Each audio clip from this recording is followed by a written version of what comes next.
जिनवाणीं नमस्कृत्य मातृवद्हितकारिणीं लोकस्य वर्णनं किंचित् क्रियते यथागमम्। पंच परमेष्ठी भगवान की जय। द्वादशांग जिनवाणी माता की जय। संत शिरोमणि आचार्य भगवंत 108 श्री विद्यासागर जी महाराज की जय। परम पूज्य गुरुदेव मुनिपुंगव श्री 108 सुधा सागर जी महाराज की जय। अढ़ाई दीपस्थ समस्त मुनिराजों की जय। कर्णानुयोग दीपक भाग 3 हम पढ़ रहे हैं और उसमें दूसरे अधिकार में भवनवासी देवों के संबंध में चर्चा चल रही है। सबसे पहले हमने ये समझा भवनत्रिक अर्थात भवनवासी, व्यंतर और ज्योतिषी, इन 3 निकाय के जो देव होते हैं इनको हम भवनत्रिक नाम से जानते हैं। और फिर कल की कक्षा में हमने भवनवासी देवों के जो इंद्र हैं, जो उनके 10 भेद हैं, उसके बाद में जो प्रत्येक में 10-10 पद या उपभेद पाए जाते हैं वो हमने समझा।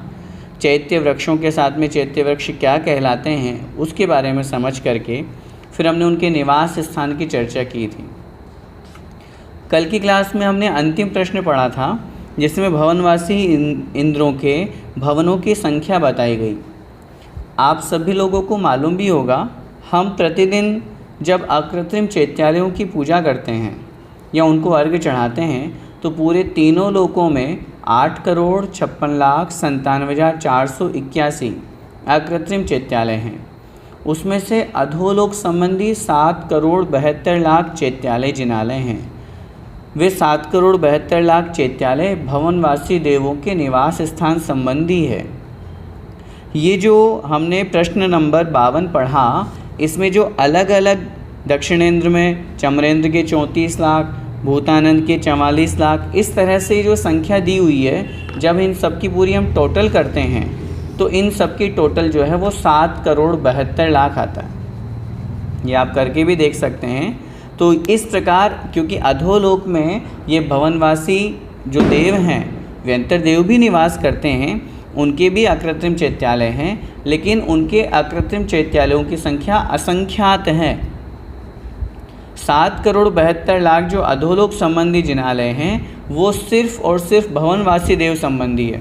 इसीलिए जो अंतिम लाइन हमने पढ़ी थी 52 नंबर के प्रश्न में, देखिए, इंद्रों की इस भवन संख्या में उनके परिवार वाले देवों के भवनों की संख्या भी सम्मिलित है। मतलब अधोलोक में खर भाग और पंख भाग में जो भवनवासी देवों के निवास स्थान हैं, जो भवन उनके बने हुए हैं, वो इस तरह से कुल संख्या 7,72,00,000 बनती है। और प्रत्येक उनके भवन में एक एक अकृत्रिम चैत्यालय हैं। यहाँ तक हमारा हो गया था। आइए अब हम और विशेष बातें भवनवासी देवों के संबंध में जानते हैं। उनके भवन कैसे हैं, वहाँ अकृत्रिम चैत्यालय जो है वो कितनी संख्या वाले हैं, वहाँ कैसे वो पूजा करते हैं, क्या मानते हैं, वो सारे विषय हम देखते हैं। पेज नंबर निकाल लीजिए 22 नंबर और प्रश्न संख्या 53। इन भवनों की लंबाई आदि क्या है तथा इन भवनों की और क्या विशेषता है?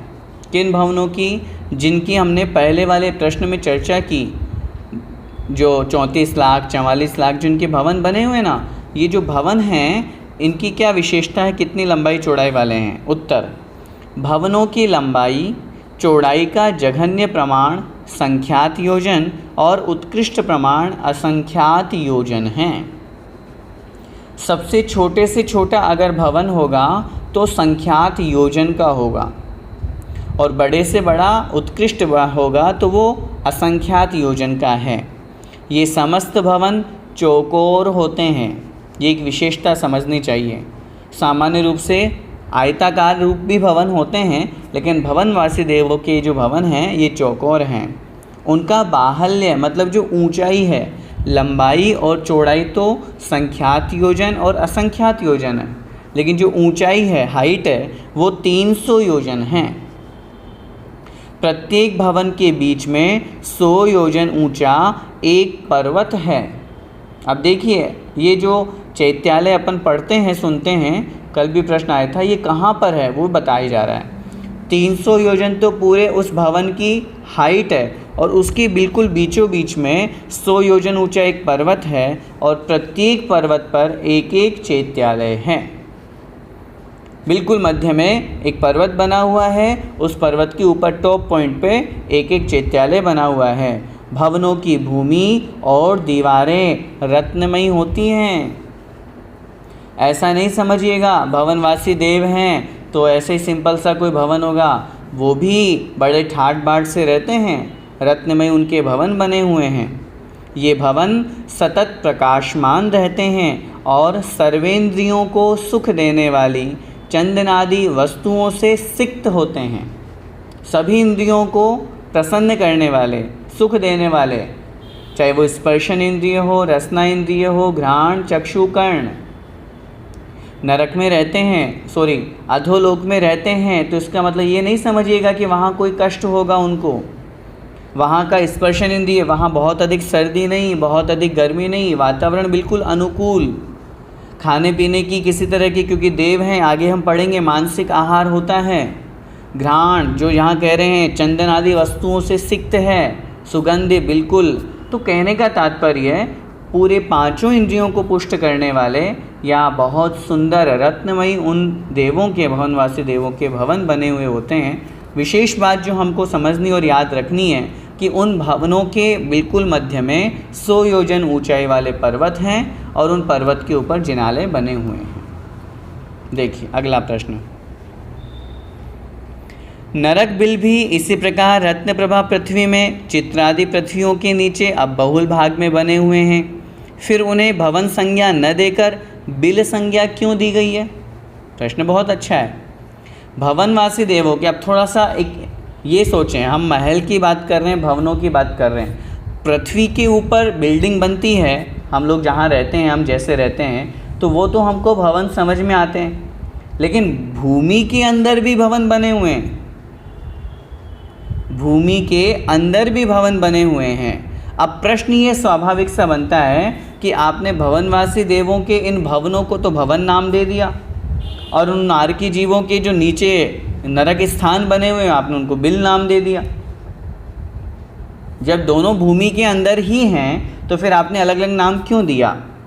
उत्तर, जिस प्रकार यहाँ सर्प आदि पापी जीवों के स्थानों को हम क्या कहते हैं? बिल कहते हैं। सर्प हैं, चूहे हैं, इस तरह के जो जीव हैं ये पृथ्वी में बिल बना करके रहते हैं। और पुण्यवान मनुष्यों के रहने के स्थानों को भूमिग्रह आदि कहते हैं।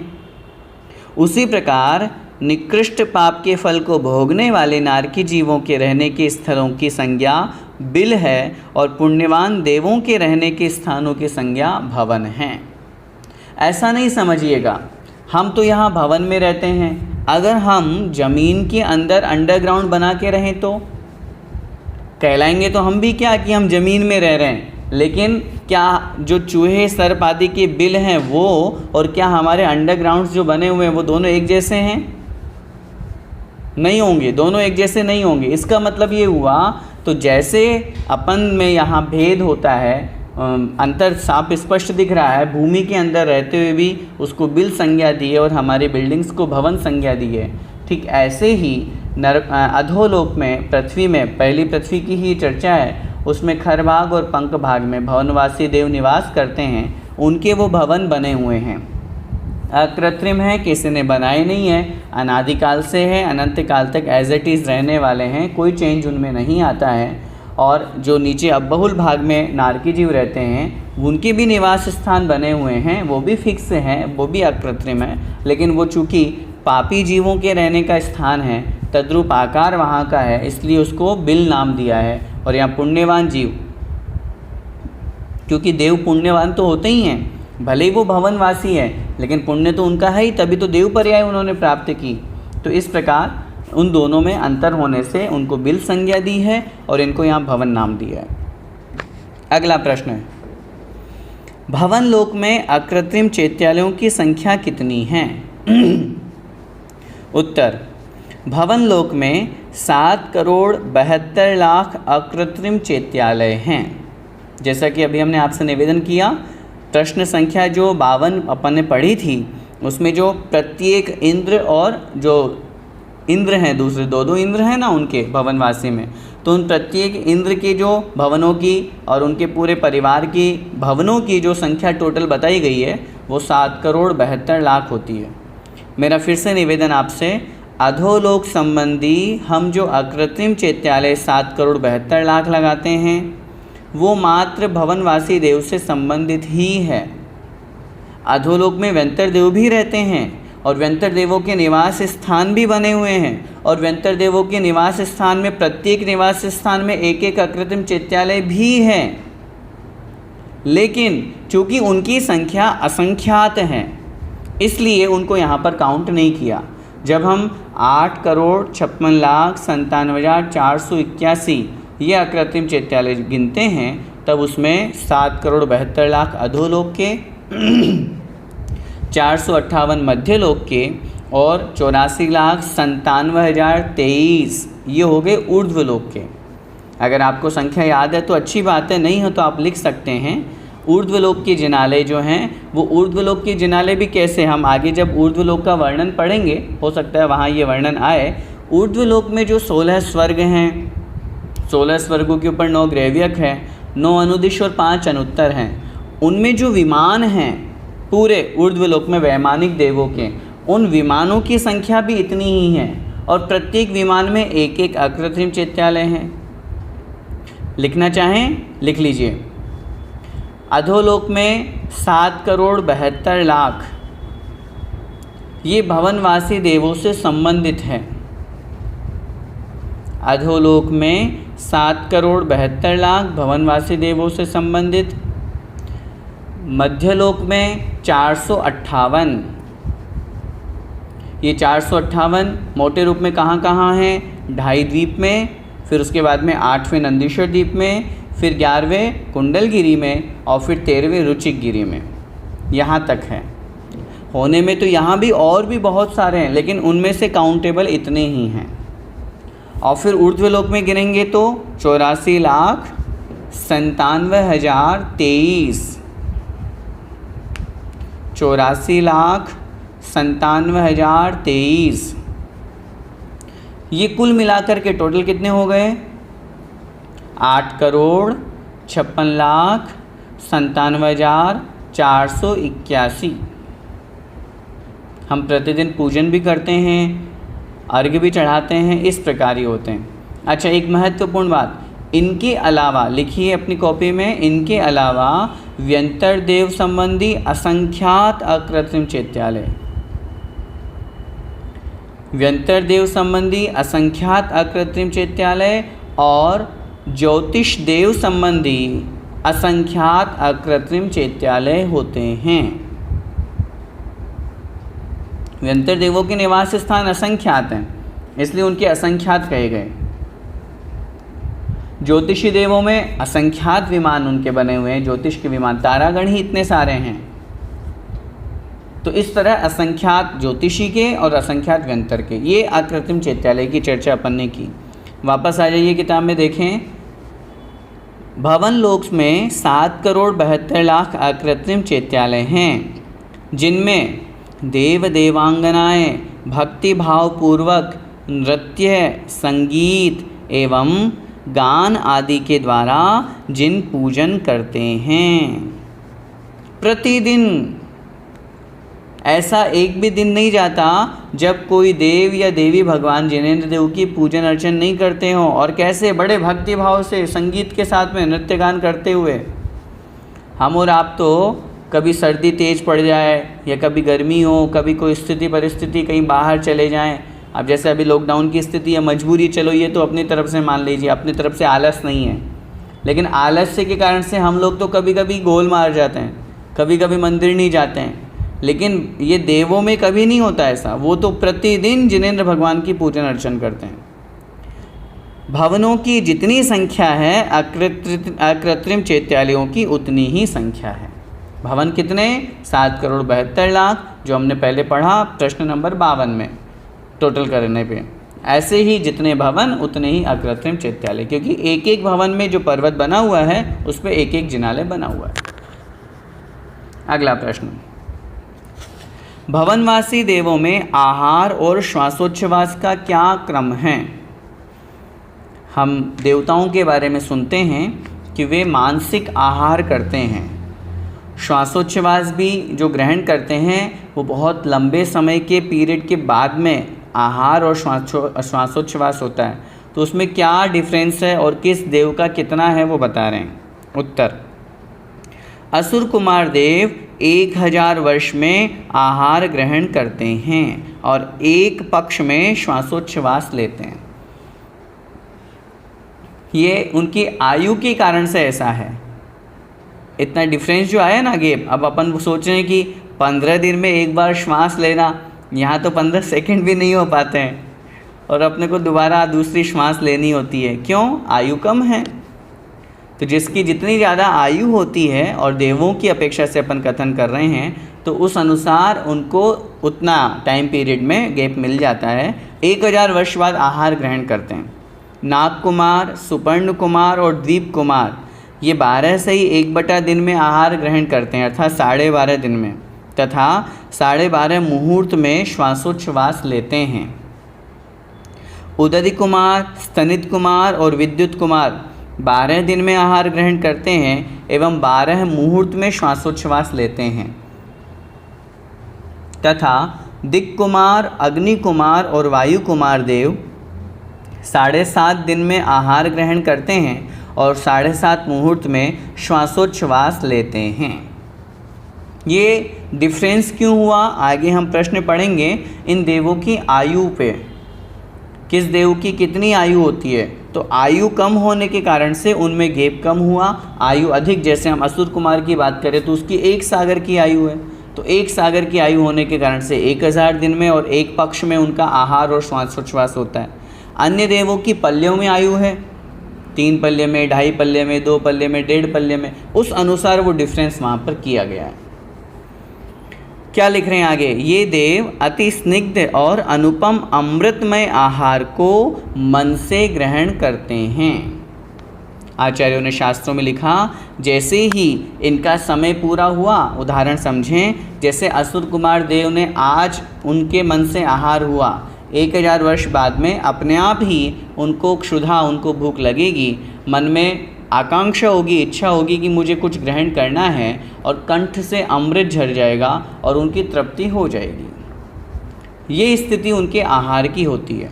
कंठ से अमृत झरने का तात्पर्य वहाँ पर उनकी तृप्ति से तात्पर्य है।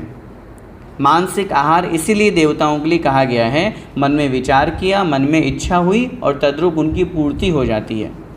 इसीलिए चूँकि ये इनके हाथ में नहीं है, देवताओं के संयम हाथ में नहीं होता कि मैं अपने आज मैंने आहार कर लिया, अब मैं 1 महीने का त्याग कर दूं, 2 महीने का त्याग कर दूं। इस तरह उनको अपने खुद के वश में त्याग वहाँ किया जाता है। अब किसी का प्रश्न हो सकता है कि जब आज आहार हो गया तो देवताओं को तो ये तो मालूम है ही कि अब 1000 दिन बाद में होगा, तो 999 दिन का त्याग कर दें, क्या दिक्कत है? उत्तर मिलेगा, त्याग वहाँ होता है जहाँ ग्रहण होता है।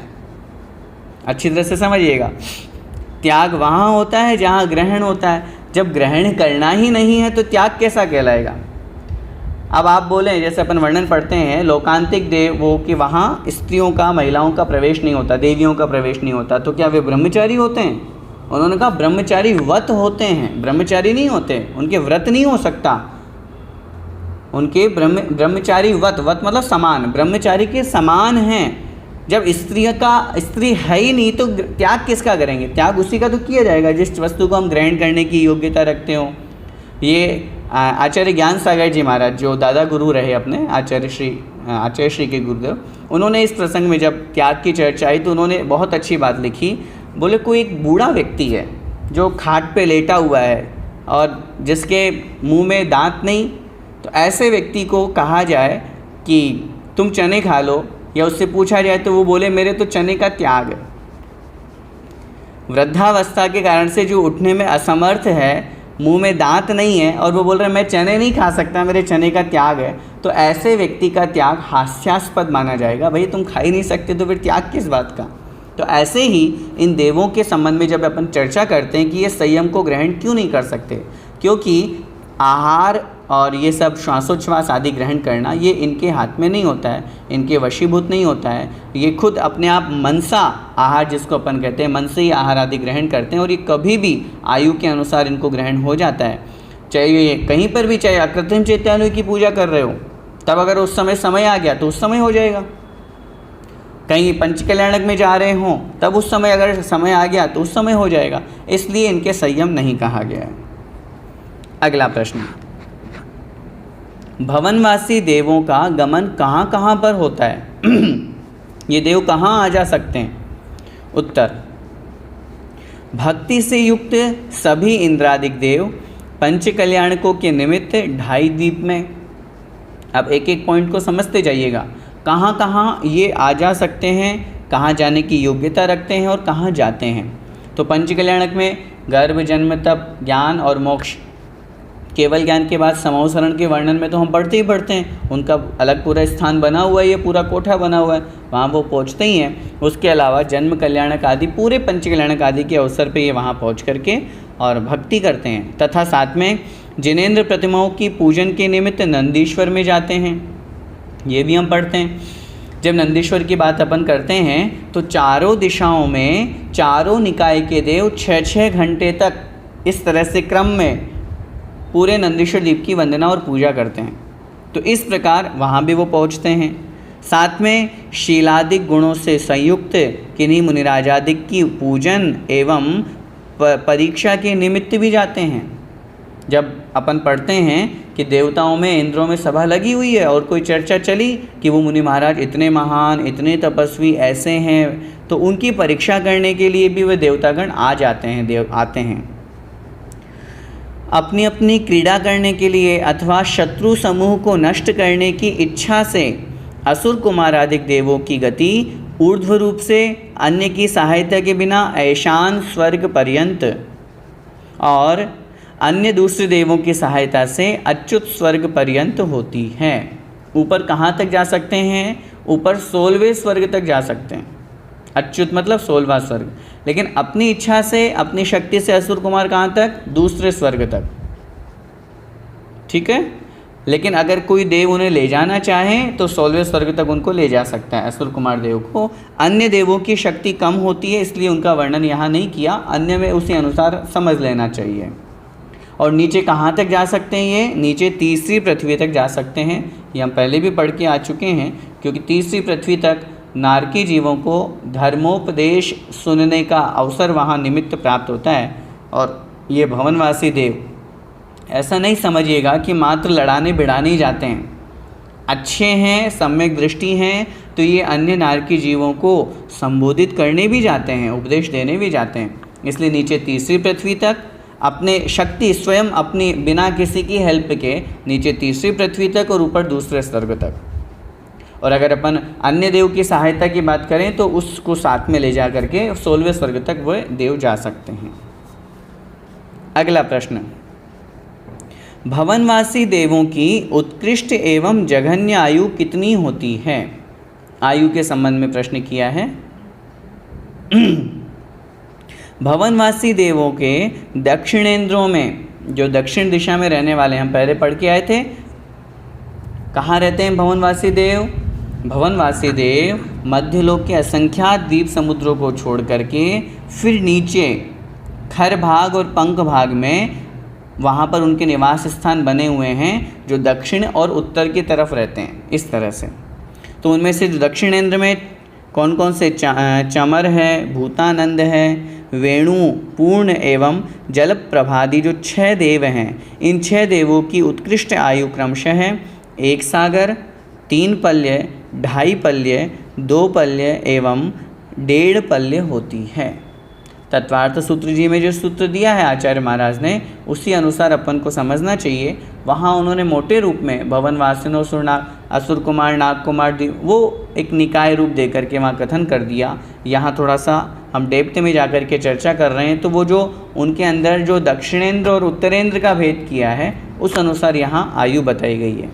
और उत्तरेंद्र में वैरोचन, धरणानंद, वेणुधारी, वशिष्ठ एवं जलकांत आदि 6 देवों की उत्कृष्ट आयु क्रमशः 1 सागर, साधिक 3 पल्य, साधिक 2.5 पल्य, साधिक 2 पल्य एवं साधिक 1.5 पल्य की होती है।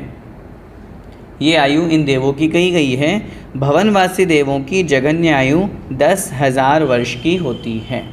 सूत्र आया है आज उमा स्वामी महाराज ने तत्वार्थ सूत्र में जी में लिखा है भवनेषु च, अर्थात भवनवासी देवों की भी जघन्य आयु 10,000 वर्ष की जाननी चाहिए। और इन भवनवासी देवों की ऑल ओवर की अगर अपन उत्कृष्ट आयु की बात करते हैं तो 1 सागर की उनकी उत्कृष्ट आयु होती है, इससे ज़्यादा नहीं। और वो 1 सागर भी सिर्फ और सिर्फ असुर कुमार देवों की, जिसमें अपन ने पढ़ा ना चमर की और वेरोचन की। बाकी की 3 पल्य और फिर आधा आधा कम करते जाएंगे तो 2.5 पल्य, 2 पल्य और 1.5 पल्य तक की उन देवों की आयु कही गई है। इस प्रकार आयु के संबंध में ये प्रश्न किया गया। अगला प्रश्न, आयु की अपेक्षा भवनवासी देवों का सामर्थ्य कितना होता है? सुनते तो हैं देव हैं, शक्ति बहुत होती है इनमें, तो कितनी शक्ति होती है इन भवनवासी देवों में? उत्तर दे रहे हैं, जो देव, अब ध्यान से पढ़िएगा इस प्रश्न को, देखो कितनी शक्ति है इनमें। जो देव 10,000 वर्ष की आयु वाला है वह अपनी शक्ति से 100 मनुष्यों को मारने अथवा पीसने के लिए समर्थ है। 100 का मतलब 100, मतलब वो अपनी शक्ति से एक बार में 100 मनुष्यों को ऐसे चुटकी में उड़ा सकता है, मार सकता है। वह देव 150 धनुष प्रमाण लंबे चौड़े और मोटे क्षेत्र को बाहुओं में वेष्टित करके, अपनी भुजाओं में वेष्टित करके और उखाड़ने में भी समर्थ है। कितना स्थान बताया? 150 धनुष प्रमाण, मतलब 150 धनुष जितना लंबा चौड़ा और ऊंचा। जैसे यूँ समझ लीजिए कि एक छोटा सा कार्टून हो, लंबा चौड़ा और ऊंचा, उसको अपनी भुजाओं में लेकर के और इस तरह से मसल सकता है, समाप्त कर सकता है, उखाड़ सकता है।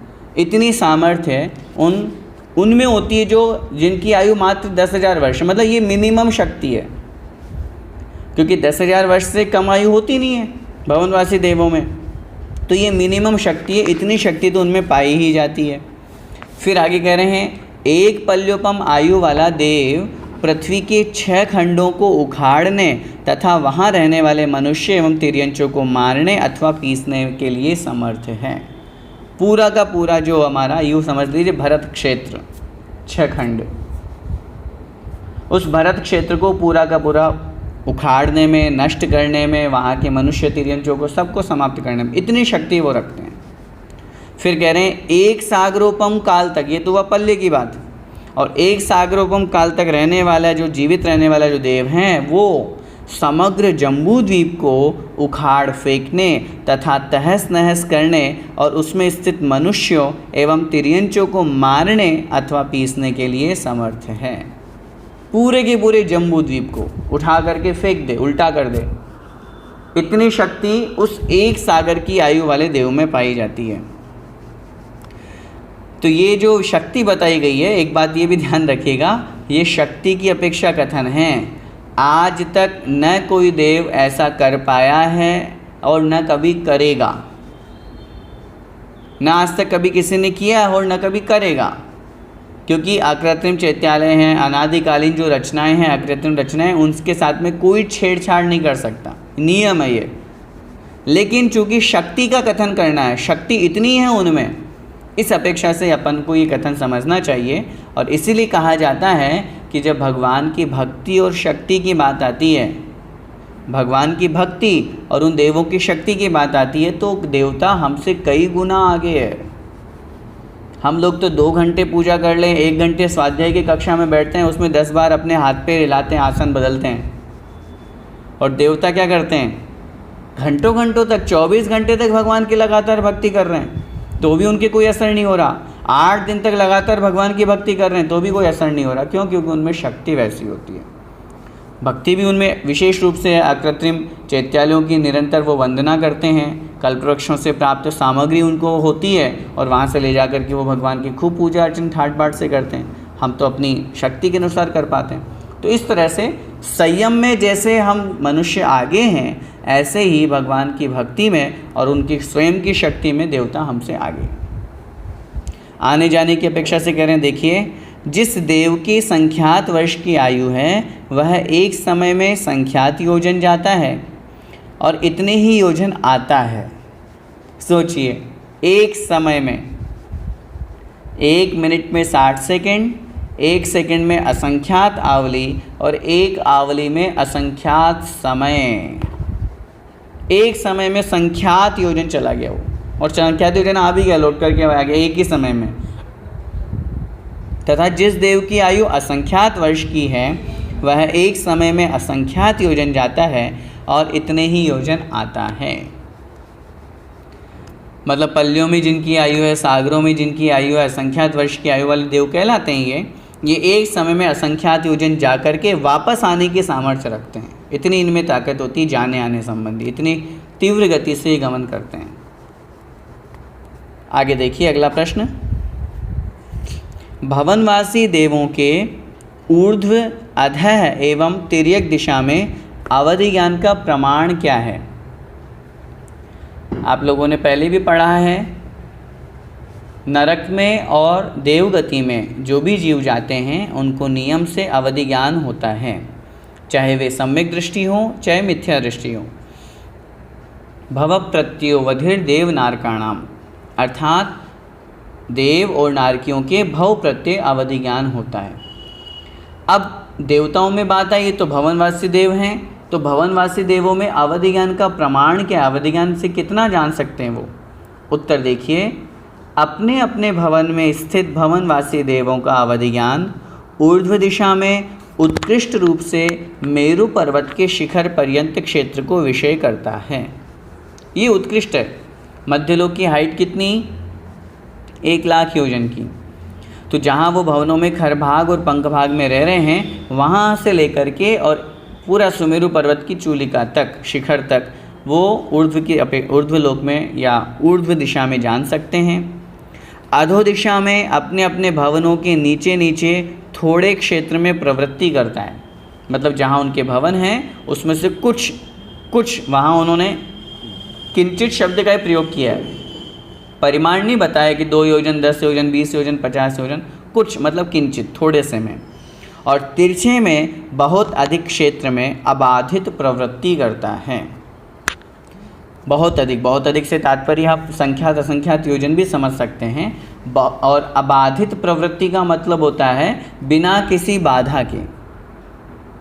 जैसे उन देवों को जाने आने में कोई रोक टोक नहीं सकता, ऐसे ही उनके अवधि ज्ञान वो अगर लगाते हैं तो उसमें भी कोई बाधा उत्पन्न नहीं होती है।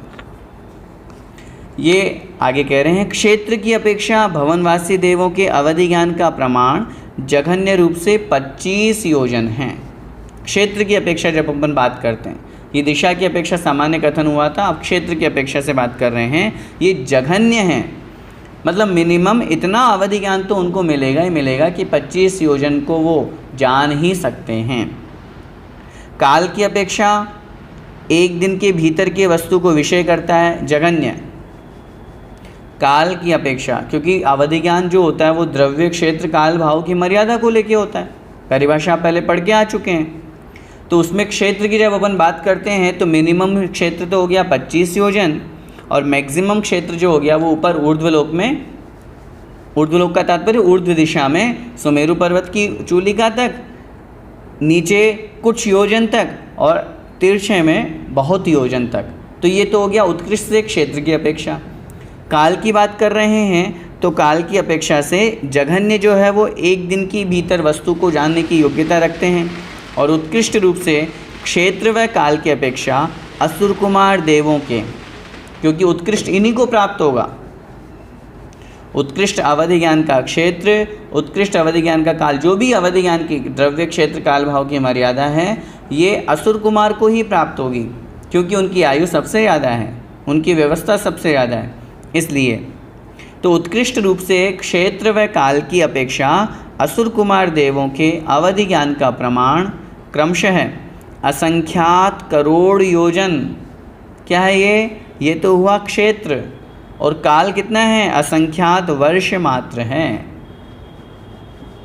उन देवों का। तथा शेष देवों की अवधि ज्ञान का प्रमाण क्षेत्र व काल की अपेक्षा क्रमशः उत्कृष्ट रूप से असंख्यात 1000 योजन और असुर कुमारों के अवधि ज्ञान के काल से संख्यात गुणा कम हैं।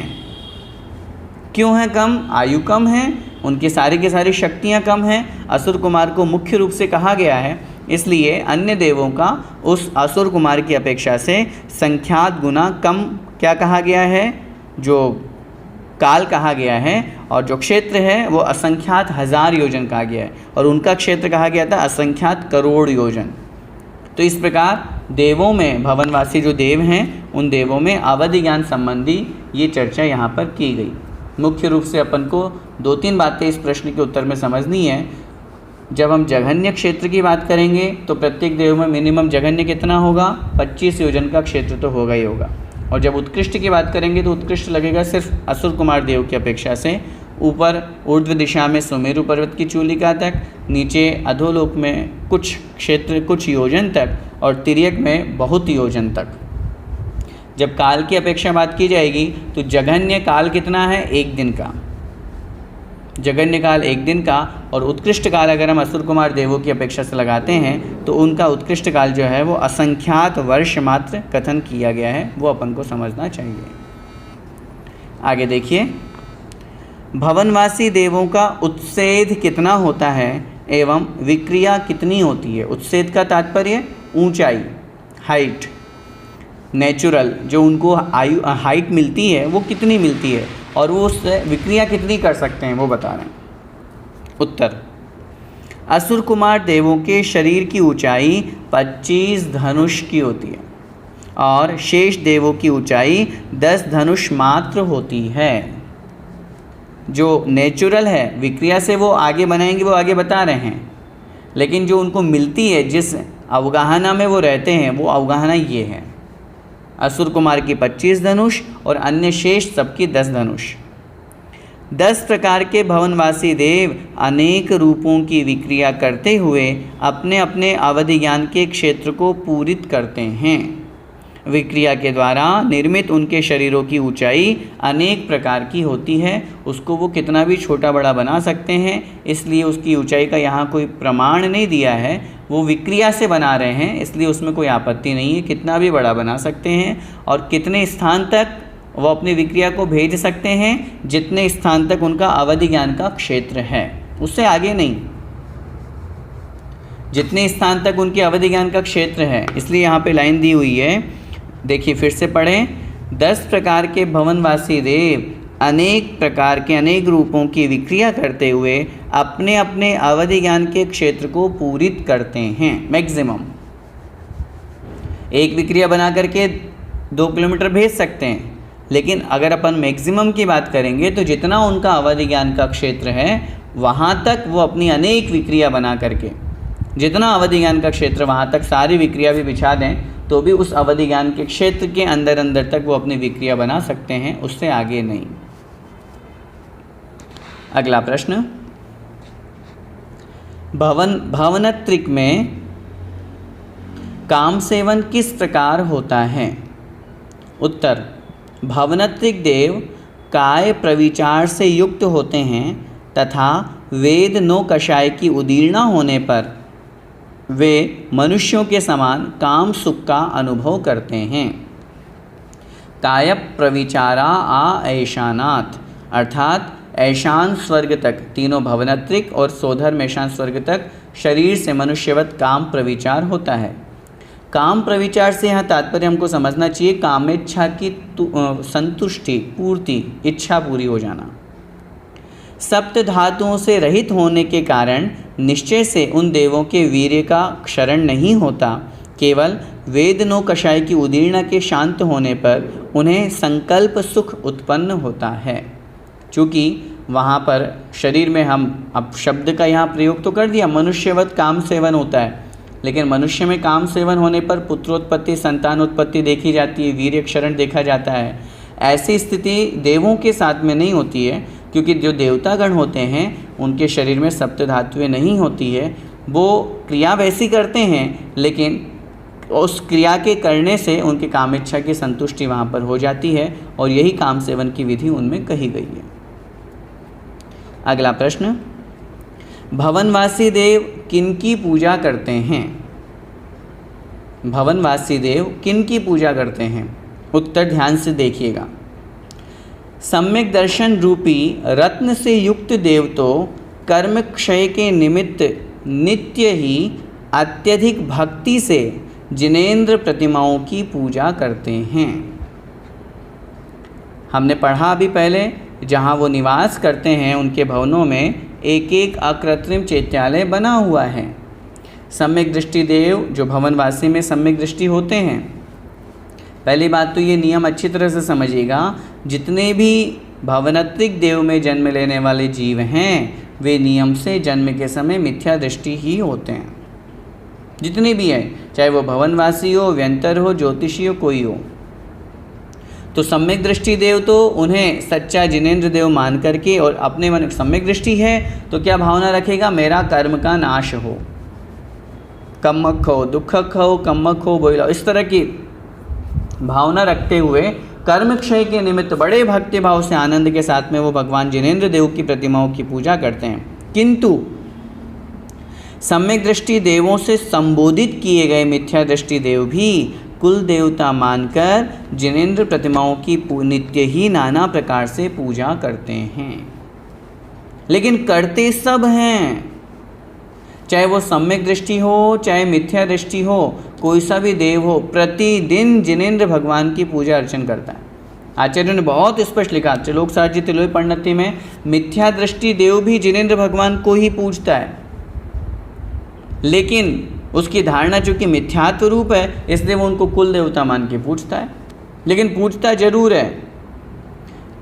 जब मिथ्या दृष्टि देव भी जिनेंद्र भगवान की पूजा कर रहा है तो हमें इस बात से ये शिक्षा ग्रहण करनी चाहिए, जिन लोगों में यहाँ इस मनुष्य पर्याय में अन्य देवी देवता संबंधी मिथ्यात्व रूप संबंधी परिणाम हैं या उनकी पूजा अर्चन करने का भाव है, उन लोगों को यह समझना चाहिए कि जो मिथ्या दृष्टि देव हैं वो भी जब जिनेंद्र भगवान की ही पूजा कर रहे हैं तो फिर हम क्यों व्यर्थ में मिथ्यात्व की ओर भटक रहे हैं। मतलब ये मैंने सबसे छोटा, सबसे नीचे वाला उदाहरण दिया है। इसका मतलब ये नहीं है कि अपन मिथ्या दृष्टि हैं, हम लोग तो सम्यक दृष्टि हैं और सम्यक दृष्टि होकर के सच्चा देव मान करके कर्म क्षय के निमित्त से कर्मों का नाश हो, दुखों का नाश हो, इन भावों से, इन परिणामों से अपन भगवान की पूजन अर्चन करते हैं। लेकिन मिथ्या दृष्टि देव भी जब जिनेंद्र भगवान की पूजन करता है तो ऐसी स्थिति में जो लोग जिनेंद्र भगवान को छोड़ करके, स्पष्ट रूप से सुनिएगा, जो लोग जिनेंद्र भगवान को छोड़ करके रागी द्वेषी देवी देवताओं की पूजन अर्चन में लगे हुए हैं, उन लोगों से मेरा निवेदन है कि जो मिथ्या दृष्टि देव हैं, जिनकी आप पूजन अर्चन कर रहे हो, रागी द्वेषी देवी देवताओं की, मिथ्या देवी देवताओं की, वो भी जब जिनेंद्र भगवान की पूजन कर रहे हैं और हमें भी साक्षात जब सामने जिनेंद्र भगवान मिल रहे हैं तो फिर हम क्यों व्यर्थ में मूर्ख बने हुए हैं?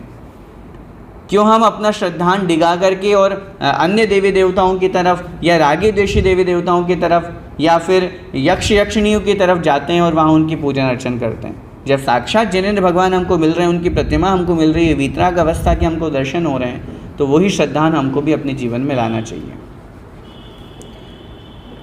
आइए अगला प्रश्न देखते हैं। आगे के 2 प्रश्न और हैं जो भवनवासी देवों से संबंधित है, इसलिए हम कोशिश करते हैं कि आज की कक्षा में अपन उन दोनों प्रश्नों को कर लें ताकि भवनवासी देवों से संबंधित चैप्टर अपना हो जाएगा, तो फिर आगे की कक्षा में व्यंतर देवों के बारे में समझेंगे।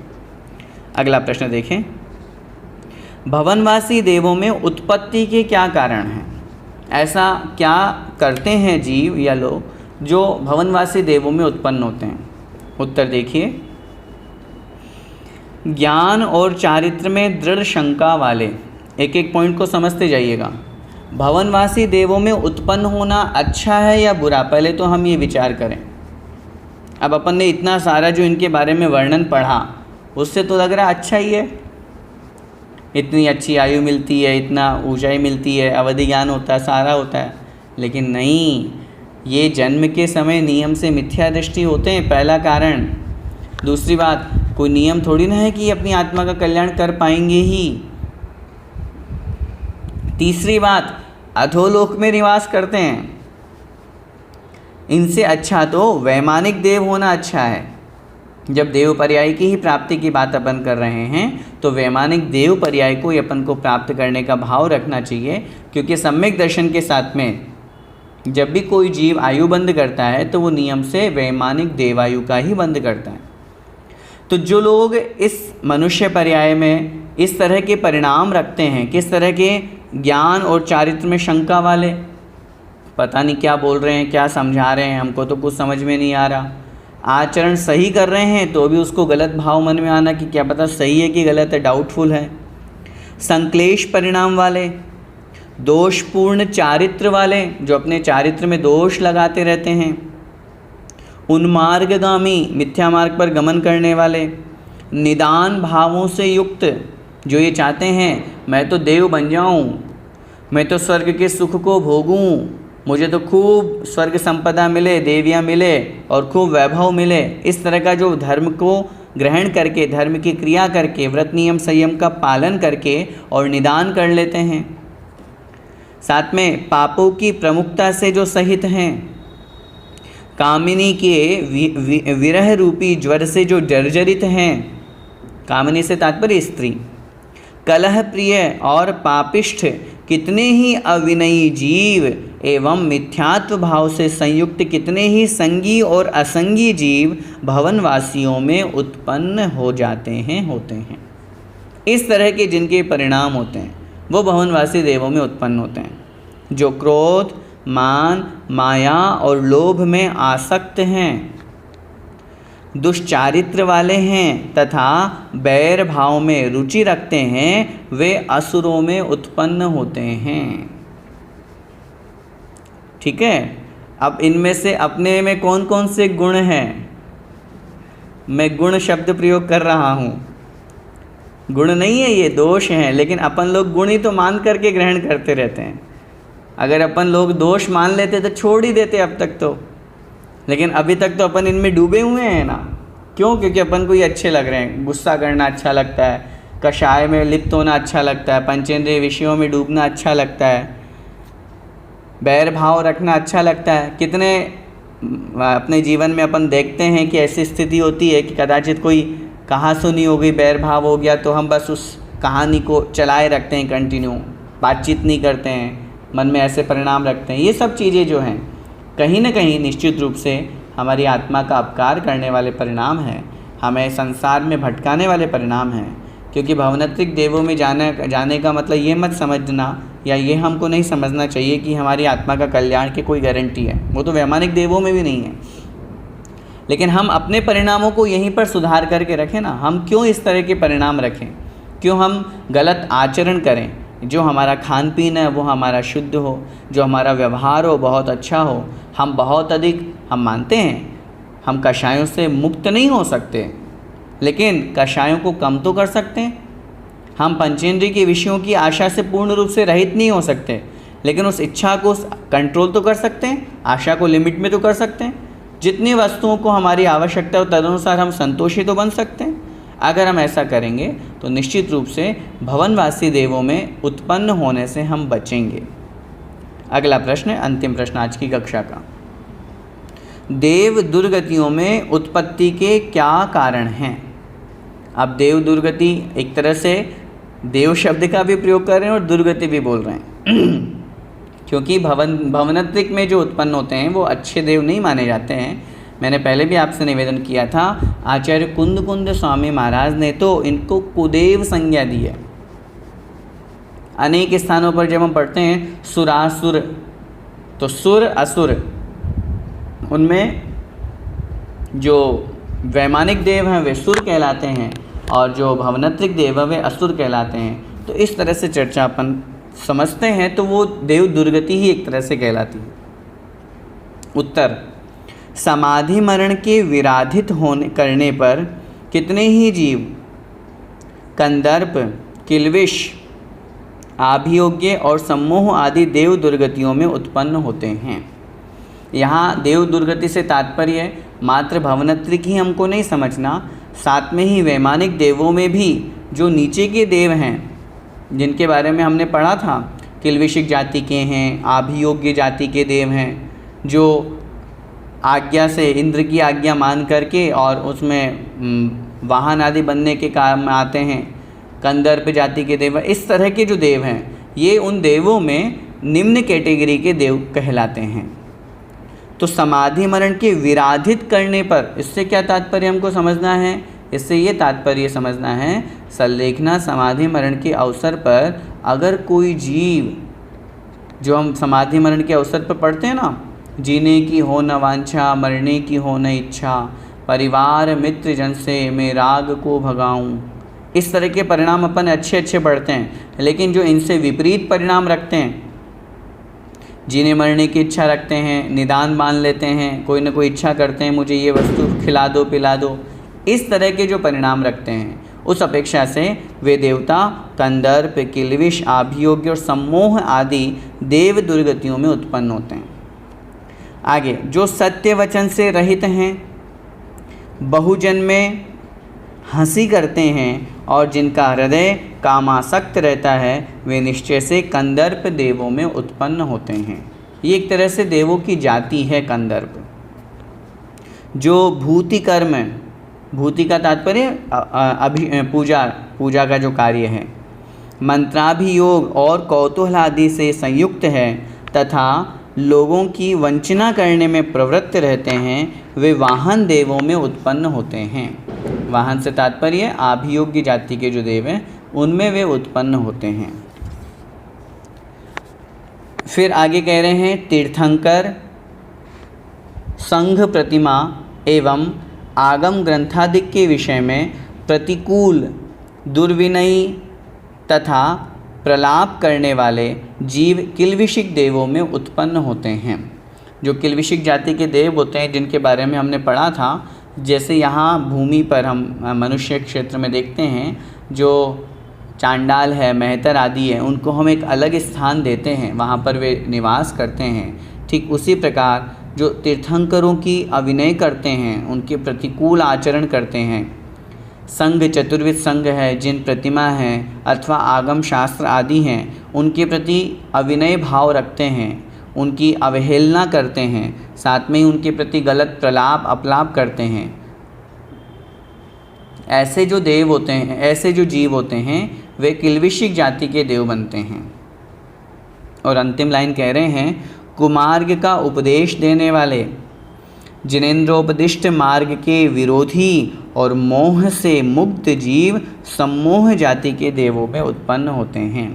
ऐसे जो जीव होते हैं, जो निश्चित रूप से मिथ्या मार्ग का उपदेश देने वाले हैं, जो है तो किसी न किसी रूप में, कहीं न कहीं एक उपदेष्टा के रूप में, धर्म के अनुयायी के रूप में, लेकिन मिथ्या मार्ग का अनुसरण स्वयं भी करते हैं और अन्य लोगों को भी वैसा उपदेश देते हैं। ऐसे जो जीव होते हैं वे निश्चित रूप से सम्मोह जाति में, इसके अलावा जिनेंद्र भगवान के मार्ग के विरोधी जो होते हैं, गलत उपदेश देने वाले जो होते हैं, ऐसे जो जीव होते हैं वे सम्मोह जाति के देवों में उत्पन्न होते हैं। ये जो कुछ जातियां हैं, कुछ स्थान हैं देवों में भी, भले ही देव पर्याय है, लेकिन फिर भी उनमें ये देव दुर्गति कहलाती है कि देव पर्याय को भी प्राप्त हो गए, लेकिन फिर भी जैसे आभियोग्य जाति के देव है, अब इंद्र के आज्ञा में चलना पड़ेगा, उनका कहना मानना पड़ेगा, उसके अनुसार चलना पड़ेगा।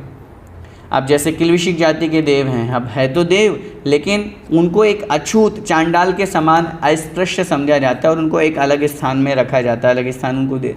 तो इस तरह से देव पर्याय को प्राप्त करने के बाद में भी उनके लिए वो सब दुर्गति का या अच्छा अनुभव नहीं होना या कष्ट रूप होना, मानसिक दुख होना, इस तरह की क्रियाएं उन देवों में होती है।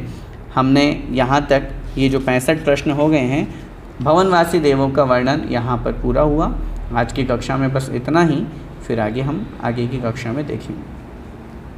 आइए अब प्रश्न उत्तर देख लेते हैं।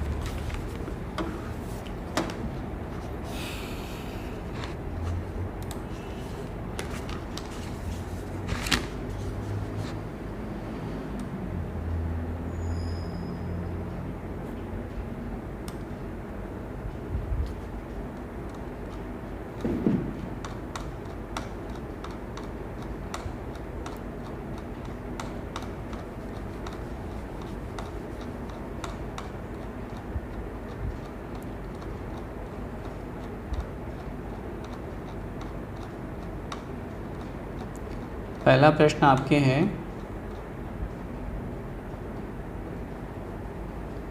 प्रश्न नंबर 51 का दूसरा पैराग्राफ समझ में नहीं आया। प्रश्न संख्या 51 का दूसरा पैराग्राफ देख लीजिए, निकाल लीजिए एक बार फिर से। इसमें ये बताया जा रहा है कि भवनवासी देव जो हैं वो कहाँ निवास करते हैं। तो यहाँ पे एक शब्द पहले अपन समझे, यहाँ जो कथन किया गया है कि दक्षिणेंद्र और उत्तरेंद्र, वहाँ से क्या तात्पर्य समझना है। दक्षिण दिशा की तरफ जो निवास करते हैं, हम लोगों ने जब लोक का नक्शा पढ़ा था तो आप लोगों को ध्यान होगा, ये जो इस तरह से परिमाण ये पूर्व से पश्चिम तक का है, और इस तरह जो अंदर गहराई जिसको अपन कहते हैं ना, वो कहलाती है अंदर गहराई दक्षिण उत्तर। ठीक है, तो उस अपेक्षा से ये पूर्व ये पश्चिम है, तो दक्षिण इधर हो जाएगा और उत्तर इधर हो जाएगा। तो जो दक्षिण की तरफ रहने वाले हैं वे दक्षिणेंद्र, और जो उत्तर की तरफ रहने वाले हैं वे उत्तरेंद्र। अब ये कहाँ निवास करते हैं, देखिए रत्न प्रभा पृथ्वी के खर भाग में ऊपर और नीचे 1,000 योजन छोड़कर, जो 16 इस तरह से 1,000 के 16 योजन, 16 पृथ्वियाँ बनी थी ना 16,000 योजन की, तो उसमें से 1,000 योजन ऊपर छोड़ दीजिए, 1,000 योजन नीचे छोड़ करके शेष बीच के 14,000 योजन में इस जम्बूद्वीप से तिरछे दक्षिण एवं उत्तर दिशा में असंख्यात द्वीप समुद्रों के बाद क्रमशः दक्षिणेंद्र, उत्तरेंद्र एवं उनके परिवार वाले जो और तथा शेष 9 कुमारों के भवन बने हुए हैं। हम बात कर रहे हैं खर भाग की। ठीक है, पंख भाग में असुर कुमार देव अकेले रहते हैं और खर भाग में शेष 9 प्रकार के देव रहते हैं। अब यहाँ जो तिरछे शब्द दिया है वो अब लगाइए। मैंने आपसे निवेदन किया था, हम 2.5 द्वीप ये बना हुआ है हमारा, और यहाँ से असंख्यात द्वीप समुद्र छोड़ करके फिर नीचे जाइए। तो नीचे जाएंगे तो खर भाग में 1,000 योजन छोड़ करके फिर इनके निवास बने हुए हैं। तो यहाँ से तिरछे हो गए ना, वो हमसे नीचे हैं और तिरछे हैं। ऐसे ही इधर उत्तर में जाएंगे तो तिरछे की तरफ हो जाएंगे। अगर बिल्कुल इक्वल होते तो समान शब्द का प्रयोग करते। वो हमसे नीचे खर भाग में निवास कर रहे हैं और खर भाग में जस्ट नीचे भी नहीं है, असंख्यात द्वीप समुद्र छोड़ करके फिर नीचे है, तो यहाँ की अपेक्षा से वो ऐसे टेढ़े हो गए, इसलिए तिरछे शब्द का प्रयोग किया।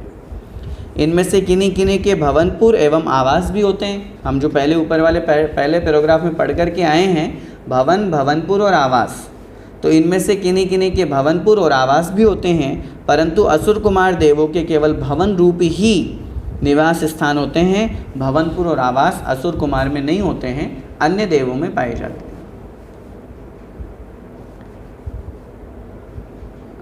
इनका ही प्रश्न है अगले जो भी महानुभाव हैं।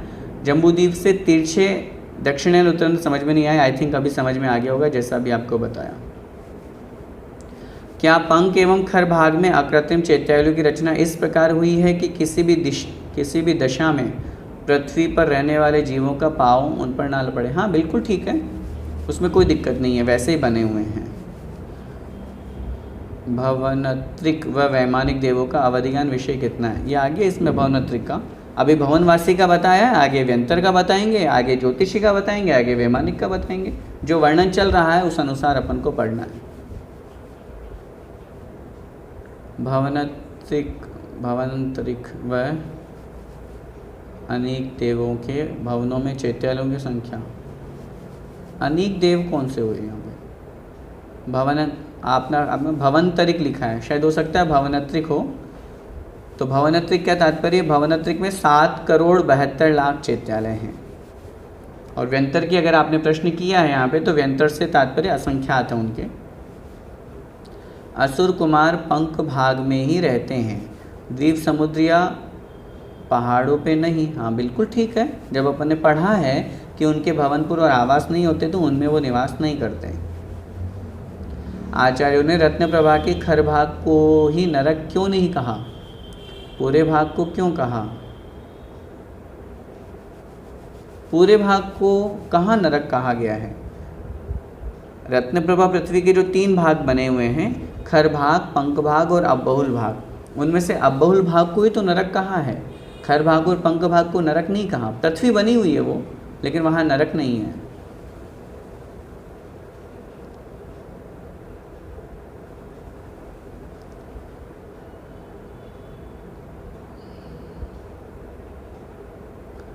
प्रश्न 50 की दूसरी लाइन में जो प्रतिमाओं के आगे प्रत्येक दिशा है उससे क्या अभिप्राय है? क्या हर एक प्रतिमा के चारों दिशाओं में 5-5 समझे? जी बिल्कुल ऐसा ही समझना है। चारों दिशाओं में है तो प्रत्येक दिशा में प्रतिमा यहाँ बनी हुई है, उसके इधर 5 प्रतिमाएं, इधर 5, इधर 5, इधर 5, इस तरह से चारों दिशाओं में समझनी चाहिए।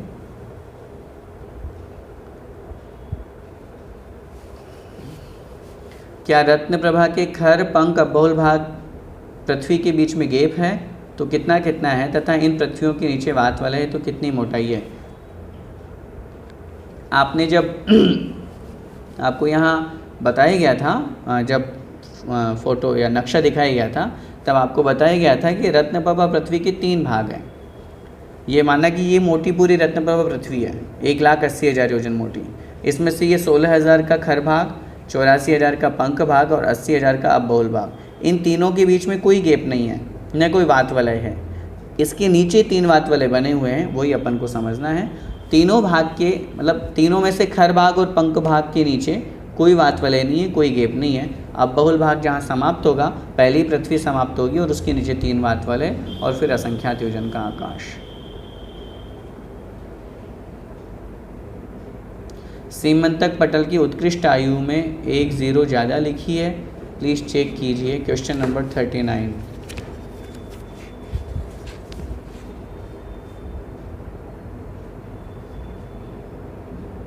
ठीक है, उसको ठीक कर लीजिए, मिसप्रिंट हो गया।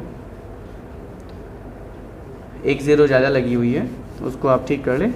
90,000 वर्ष अपन को समझना है। असंगी जीव नरक जा सकता है। यहाँ असंगी जीव कौन होते हैं? असंगी जीव बहुत होते हैं तिर्यंचों में।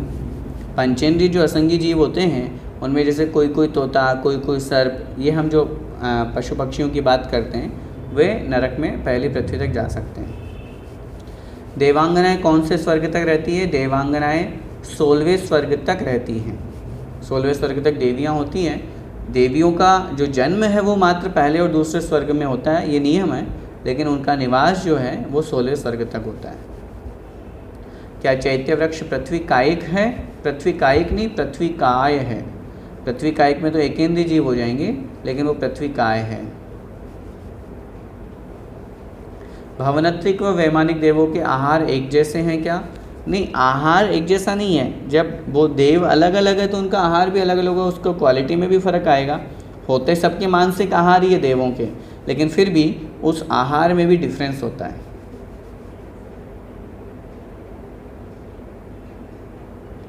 क्या भोग भूमि के तिर्यंच भी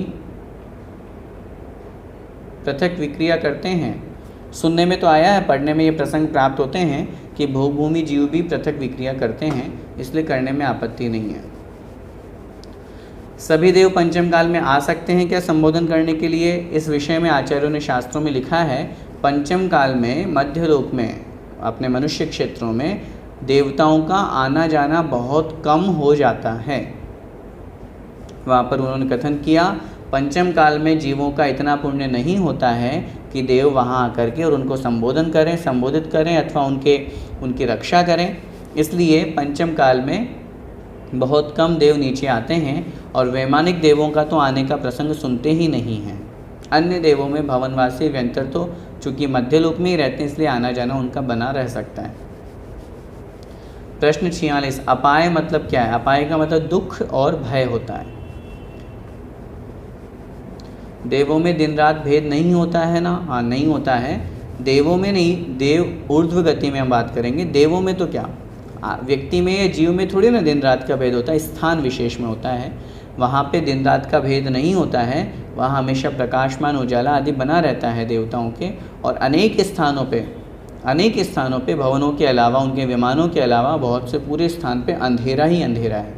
तो इसलिए जहाँ जैसा स्थान है वहाँ पे, चूँकि इस दिन रात का जो भेद होता है वो सूर्य चंद्रमा के चक्कर लगाने से, गतिमान होने से होता है, और वो मात्र 2.5 द्वीप तक ही है।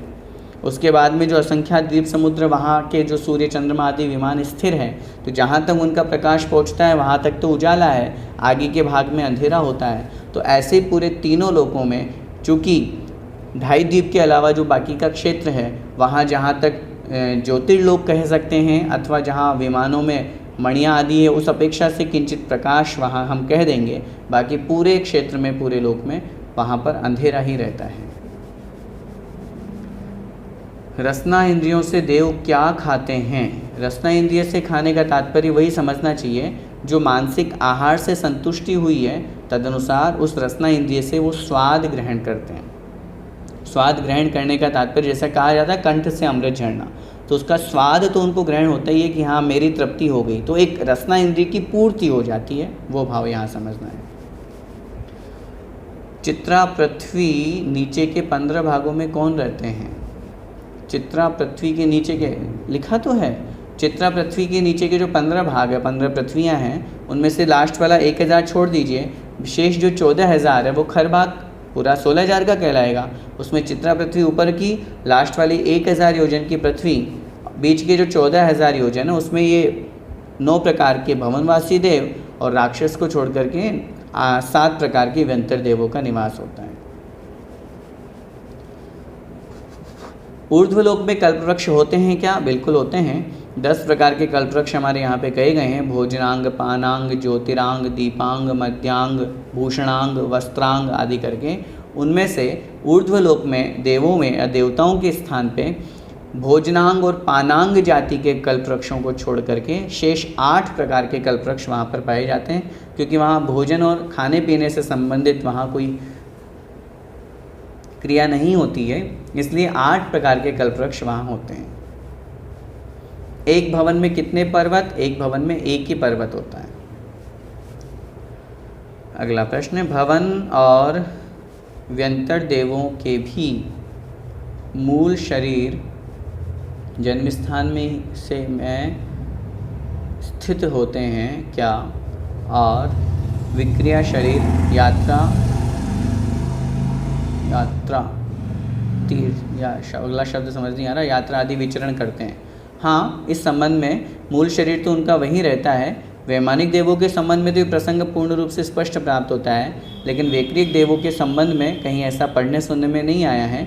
लेकिन जहाँ भवनपुर और आवास उनके बने हुए हैं उस अपेक्षा से वहाँ कथन करेंगे तो वहाँ पर भी उनके वैक्रिक शरीर या वहाँ उनका जन्म देखा जाता है, तो उस दृष्टि से वहाँ भी उनका शरीर होता है और मूल शरीर से भी उनका आना जाना बना हुआ रहता है। उत्तर शरीर से विक्रिया बना करके भी वो आना जाना कर सकते हैं, इसलिए दोनों बातें अपन को यहाँ पर समझनी चाहिए। स्वर्गों में भी क्या पंच स्थावर तिर्यंच गति के जीव होते हैं? नहीं, स्वर्गों में पंच स्थावर तो पूरे तीनों लोक में है। ऐसा कोई सा भी स्थान नहीं है, कोई सा भी प्रदेश नहीं है जहाँ ना हो। लेकिन स्वर्गों में पर्टिकुलर आप बोलेंगे कि वहाँ पृथ्वी का एक होते हैं क्या, वहाँ जल का एक होते हैं क्या, वो नहीं। पंच स्थावर पूरे तीनों लोक में, वो भाव समझना चाहिए। 13 द्वीपों के नाम जानने लिखने हैं, ये यहाँ तो प्रसंग नहीं है, आप किन्हीं अन्य पुस्तक से देख लीजिएगा। उसमें भी आप चाहें तो 16 द्वीपों तक के नाम शास्त्रों में मिलते हैं। त्रिलोकसार, त्रिलोकपरिणति आदि ग्रंथ में, त्रिलोकसार में आप देखेंगे तो असंख्यात द्वीप समुद्रों में से उन्होंने प्रारंभ के 16 के और अंत के 16 के नाम दिए हुए हैं, उनको आप वहाँ से नोट कर सकते हैं। और उसमें भी विशेष रूप से अगर आपको जो एक जानने योग्य जो बात है, उनमें प्रारंभ के 5 तक देख लीजिए, क्योंकि पंचम समुद्र क्षीर सागर का जल लाते हैं। 8वें द्वीप नंदीश्वर को, 11वें कुंडलवर को और कुंडलवर द्वीप को, और रुचिकवर द्वीप 13वें नंबर का। यहाँ तक का अगर आप याद कर लेंगे तो वो उतने में अपना काम हो जाएगा। 300 योजन में कितने कोस हुए? पर्वत कितने कोस का है? यहाँ जो योजन है, मैंने पहले भी निवेदन किया था, अकृत्रिम जितनी भी रचनाएं हैं यह सब महायोजन रूप में लगाना है। 2000 कोस का एक योजन है, उसी अनुसार परिमाण हमको लगाना चाहिए, 300 योजन में भी और 100 योजन के उस पर्वत में भी। कितने द्वीप होते हैं और कितनों के नाम शास्त्रों में बताया मैंने अभी आपको। नरकों में नारकी मरण के बाद शैक्षणिक सम्यक लेकर जा सकते हैं, हमने कहीं पढ़ा था, लेकिन आपने बताया सम्यक लेकर नहीं जाते। नहीं, मेरा निवेदन, क्षायक्षमिक सम्यक लेकर जाने का तात्पर्य आपने जो पढ़ा उसका मतलब ये हो सकता है, क्षायक्षमिक सम्यक जो यहाँ था मरण के अंतिम अंतर्मुठ पहले छूटेगा, नरक में जन्म लेने के बाद में अंतर्मुठ बाद में उसको वापस ग्रहण कर लेंगे, तो वो स्थिति बन सकती है। उसमें मैंने मना नहीं किया है, मेरा भाव ये था कि उस क्षायक्षमिक सम्यक के साथ में मरण नहीं होगा, ये मेरा भाव था, उसमें कोई आपत्ति नहीं। प्रत्येक भवन में एक साथ कितने देव रहते हैं? अब इसका परिमाण तो नहीं, लेकिन जो लिखा है कि पूरा परिवार उनका रहता है, इसलिए अनेक देव निवास करते हैं। एक देव की कम से कम 32 देवियाँ होती है, पूरा इंद्र है, सामान्य त्रैस्तिंश, सारे के सारे देव हैं। अब जब अपन उनके भवनों की संख्या इतनी पढ़ रहे हैं 34 लाख, तो उस अनुसार वहाँ पर असंख्यात योजन के जब उनके भवन बने इतने बड़े बड़े, जब इतने विशाल विशाल भवन है, तो उस अनुसार अनेक देव वहाँ पर रहते हैं। सबसे अच्छी जाति के देव किन्हें माने? एक भवावतारी लोकांतिक देव को या सौधर्मेंद्र को? अगर आप सबसे अच्छी की बात करोगे तो सबसे अच्छी जाति के देव की बात करोगे तो मैं और आपके इस प्रश्न में जोड़ना चाहूँगा शची इंद्राणी को, क्योंकि शची इंद्राणी की जो आयु है वो पल्लियों में होती है, 5 पल्ले की उसकी मैक्सिमम आयु है। और यहाँ अगर अपन ये बोलेंगे, आपने जब एक भावतारी वाला प्रश्न किया, तो चूंकि अपन सब चाहते हैं कि अपन एक भाव में ही मोक्ष चले जाएं, अगले ही भाव में मोक्ष चले जाएं, तो सौधर्मेंद्र की आयु 2 सागर की है। लोकांतिक की बात करेंगे तो वहाँ 7 सागर के आगे जो 10 सागर इसका आयु ज़्यादा है कुल मिला के, वो अपन परिमाण आगे लगा लेंगे। और शची इंद्राणी की जो आयु है वो मात्र पल्ले की आयु है, 5 पल्ले की आयु है। तो इस दृष्टि में अगर आपको ये भाव है मन में कि सबसे अच्छी देवगति मुझे प्राप्त हो और देवगति में सबसे अच्छी पर्याय प्राप्त हो, तो भले ही वो स्त्री पर्याय है, लेकिन फिर भी अपनी आत्मा का कल्याण करने की दृष्टि से वो एक भावावतारी वाली पर्याय है, इसलिए सबसे अच्छी तो शची इंद्राणी की है। अंतिम प्रश्न, समय आपका हो रहा है। आपने बताया प्रतिदिन देव पूजा करते हैं, लेकिन देवलोक में दिन रात तो होते नहीं, तो दिन रात से क्या समझें? हाँ, तो वहाँ दिन रात का भेद ही नहीं है ना। जहाँ दिन रात का भेद नहीं है, वहाँ अकृत्रिम जिनालयों में या भवनों के भवनवासी देवों के निवास स्थानों में वो आराम से बड़े ठाट बाट से जो रत्नमय भवन बने हुए हैं, तो रत्नों की दीप्ति, कांति और उजाला तो वहाँ पर है ही सही, जहाँ वो निवास करते हैं, और तदनुसार वो बड़े भक्ति भाव से अष्टद्रव्यों से भगवान जिनेंद्र देव की पूजन अर्चन करते हैं। बस आज के लिए इतना ही। बोले द्वादशांग जिनवाणी माता की जय। संत शिरोमणि आचार्य भगवंत 108 श्री विद्या